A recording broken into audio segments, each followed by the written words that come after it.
what's wrong with us marking it and maybe not necessarily celebrating with so much fanfare, if you can hear that? Is it for you? You are the person making that distinction. You are celebrating Nigeria at 100. For me, I believe strongly that what you are celebrating is not just Nigeria. You are celebrating the enslavement of Nigeria. When Nigerians were taken into captivity, when all sorts of people who had interacted with one another before were marched together by the SY Governor General, that is today. Now, at 100, the Nigerian nation was designed to last for 100 years. We are not saying Nigeria should disintegrate, but we are raising questions about the future nature of relationship that Nigerian people should really have. So it is not about celebration, it is not about fanfare. The truth for Nigerian people today, they are quite unnecessary. All right, just a moment, Prof. I mean, thankfully we have Mr. Clarke here. You said last for 100 years, Prof. I mean, Mr. Clarke, is that true?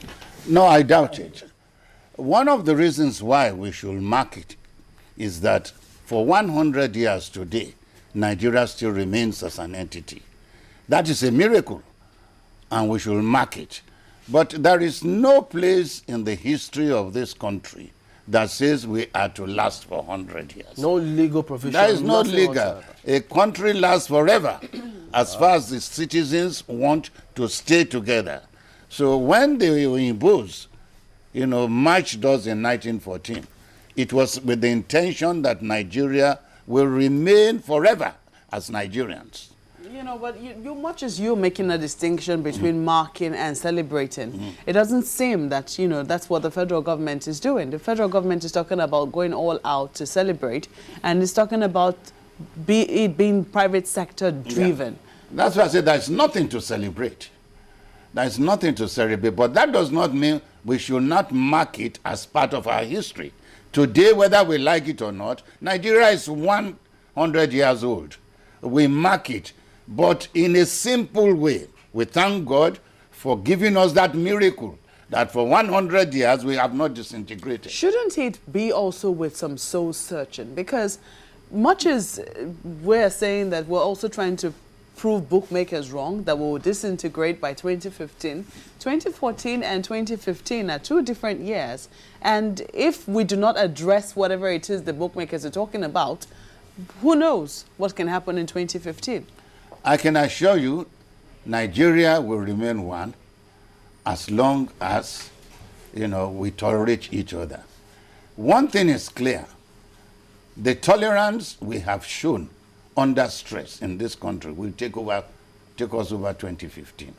If we can change our leadership when we want to change it, if we can pick our candidates when we need to pick them, and there is no disturbance or hindrance, Nigeria will continue. The only thing that can disintegrate this country is if a tyrant comes in and tries to manipulate the system of governance.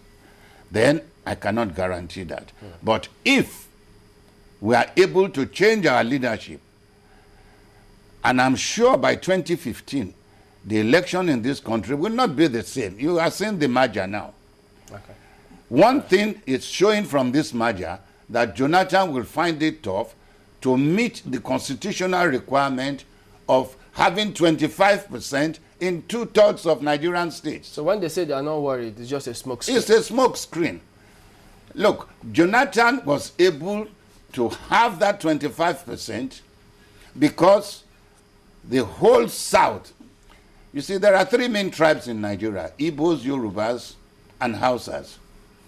If 2 of these tribes get together, they will produce a candidate. Now, you're going to find that Jonathan had the support of the 3 major tribes. So he was able to get that magic of 25% in 2/3 of Nigerian states. With this new setup, that is the danger for him. Not that he will not have a majority, but he may not be able to pass that constitutional proviso of getting 25%. He won't get it in any Yoruba state again. I doubt whether he'll get it in any northern state if he's not careful. Okay. And we find he has majority votes, but he cannot be president. Then there should be a runoff. That's what we tell people when politicians say some things. Always consider so many things before you listen. But now let's get back to Professor Oyefeso or Oyeweso on this one. Well, Prof, you did say that, I mean, so much money going down on the celebration, which you think we should not be, but perhaps you might have forgotten that it's actually going to be private sector driven. And so that takes care of the funding to a large extent. What do you think of that?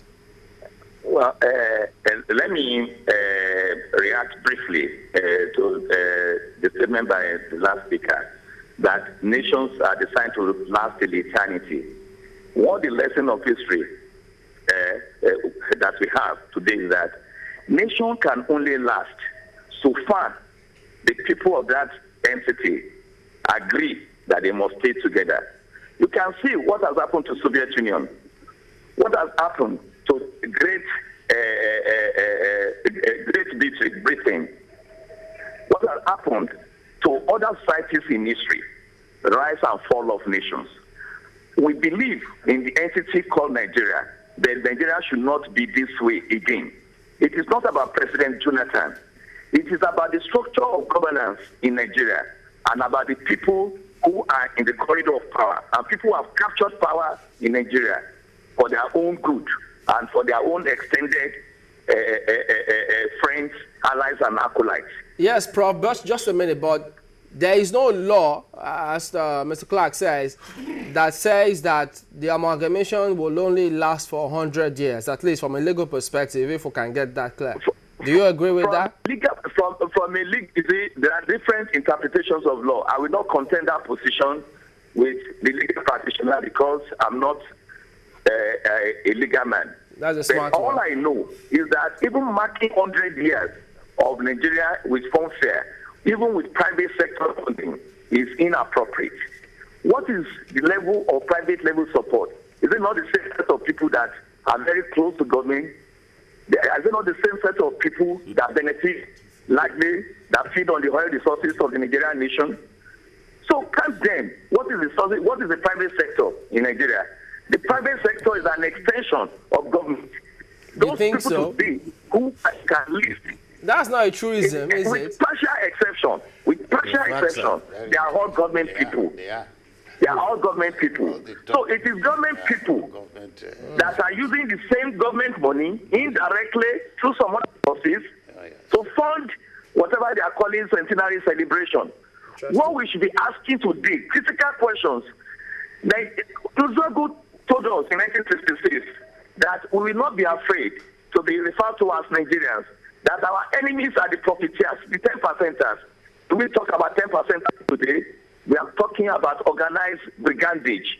Buccaneers, vampires, and bloodsuckers today have taken over the reins of government. And today, the state of Nigerian nation is poorer than it was in 1960.